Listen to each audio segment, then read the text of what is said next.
Kit and caboodle. Let me tell you something. It is good to be back. Live from my mother's basement. Here for your very own entertainment. In a special edition that I think I'm going to start doing where I reflect on different, pay-per-views and different memories from the past. And this one in particular has been on my mind for some time, but particularly today. It was my graduation today on May 18th, 2013 from the illustrious Columbia Green Community College, located in Hudson, New York. So we got to go to our seats today for graduation to the tune of Pomp and Circumstance. For those of you that don't know what a Pomp and Circumstance is, if I say Macho Man Randy Savage, it was his theme song forever. And since he is also my favorite wrestler ever, I thought it was very appropriate. I did not get to whirl around and do the typical, "ooh yeah," because, well, there were lots of other people in the way. However, it really made me think about this. So the entire time, instead of paying attention to graduation, I was thinking about Wrestlemania 8. And I was thinking about two things in particular.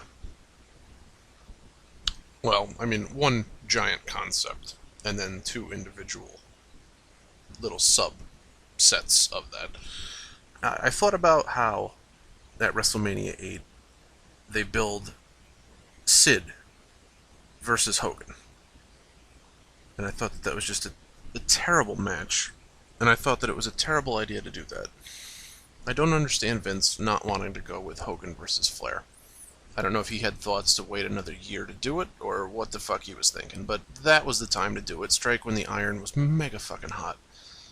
And I don't know, I guess Savage was the other guy, in that top four at the time, in order to go against Flair for the title. And I'm not bitching about this, because I love the Macho Man, and I'm very glad that he had that match with Flair, and then he was able to capture the title. And I'm very happy with the celebration that he was able to get with that. And I thought that was a decent match that Savage and Flair had. But, in the grand scheme of things, I really think that they should have built a feud with Sid versus the Macho Man rather than with Hogan, and I'll tell you why. Macho Madness versus the psychotic Sid would have worked entirely better than Sid Justice, the All-American, versus the real American Hulk Hogan. Who was more American than the other person? Really, Hogan the year before that fought an Iraqi sympathizer, Sergeant Slaughter. And they had to turn Sid Justice heel for no particular reason, just to feud with Hogan for this. And I really felt like it was just a big man versus big man kind of flop. Just the way that they could have gone with Savage and Psycho Sid, who would later go on to have, matches in the WCW. I just think it would have worked a lot better. And I also think that the Flair versus Hogan match would have delivered a lot better. And I think that the pay-per-view might have made a lot more sense with the way that they had set it up with Ric Flair winning the title at the Royal Rumble.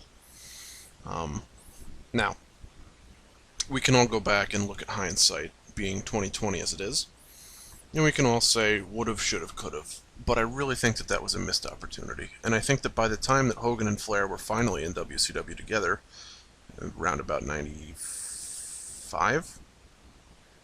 Or was it 94? I want to say it was 94. Bash at the Beach.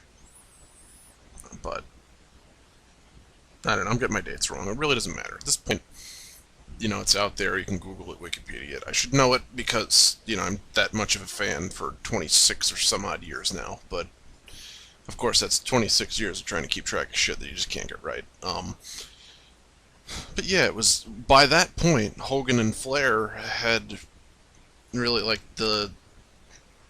the intensity wasn't there anymore. And then they did the match to death so many times thereafter, almost to make up for it. It's like, initially, yeah, you want to capture on that, and you want to throw it in the WWF's face that they never did it, but it just became very repetitive to me. And I think if they would have had it in the WWF, you could have had the big blowout rematch when Hogan did finally go back, side with WCW.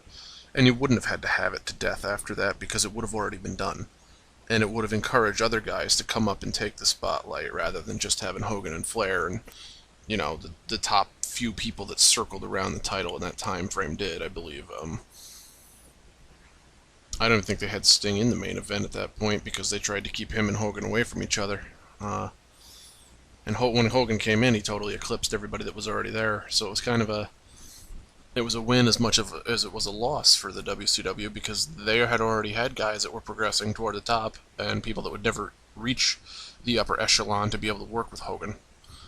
And I think that is ultimately part of the problem that not getting the two proper main event caliber matches. I mean, because let's look at Savage's track record. He had awesome matches since his fucking debut, and to be able to carry the Ultimate Warrior to that match that they had the year before at WrestleMania, he could have worked with Sid in a heartbeat. And I think that the pacing of the match would have been a lot better, and I think that the storytelling of the match would have been a lot better. And Savage was already, you know, he had been a face at the time, but he could turn on a dime. And he was really good at it. You know, people loved to hate him. And, you know, or you could have turned Sid at that point. But it might have made more sense going against Savage than it would have going against Hogan. I don't know. Maybe it's just nitpicking. But I really think that they should have had Hogan and Flair at WrestleMania 8. And I really think that, not that the business wasn't fucking popular enough anyway, but I think it would have been all that much more of a memorable moment and a memorable match rather than seen as like the eyesore of, oh, well, they never fucking did it. Anyway, those are my thoughts, and I encourage you to share yours, either down below, with a response video, however you want to do it. I do appreciate all the comments, and I try to get back to them in a timely fashion. So this has been me, live from my mother's basement, and I'm tagging out.